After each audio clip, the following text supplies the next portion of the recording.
লোকসভার আবহেও ভোটের ময়দানে নেই তিনি। নিজ মুখে সরাসরি রাজনীতিকে বিদায় না জানালেও তার দূরত্ব নিয়ে কম চর্চা চলেনি। টিকিট না পেয়ে গতবারের সংসদের কি সত্যি রাজনীতির প্রতি মোহভঙ্গ হয়েছে? আমজনতার মনে যখন এসব কৌতূহল তুঙ্গে, তখন নুসরাত জাহান মজে আমরসে। নেটপাড়ায় বলছে, রাজনীতির লাইমলাইট থেকে সরে গিয়ে যেন লাভ হয়েছে অভিনেত্রীর।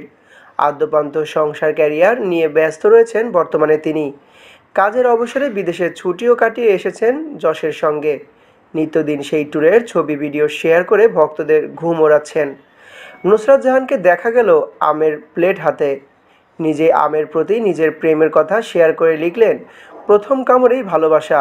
আম পর্বের মাঝে আবার অনুরাগীদের উদ্দেশ্যেও নুসরাত প্রশ্ন ছুড়ে দিয়েছেন, আপনারা কতটা আম ভালোবাসেন? ব্যাস, তাতেই পোস্টের কমেন্ট বক্সে ভক্তদের ভালোবাসার জোয়ার। টলিউড সুন্দরীর এই আম পোস্টে একেবারে ঝড় তুলে দিল। রাজনীতির গ্ল্যামার গার্ল এখন নিজস্ব দুনিয়ায় ব্যস্ত। বসিরহাটের বিদায়ী সাংসদ গত 5 বছরে বারবার নিজস্ব সংসদীয় কেন্দ্রের জমা বিতর্কের আগুনে ঠান্ডা পদক্ষেপ নিয়ে সমালোচনায় জড়িয়েছেন। ফ্ল্যাট দুর্নীতিতেও নাম জড়িয়েছিল তার। বিতর্কে যেন চিরসঙ্গী নুসরাত জাহানের, তবুও তিনি ডোন্ট কেয়ার।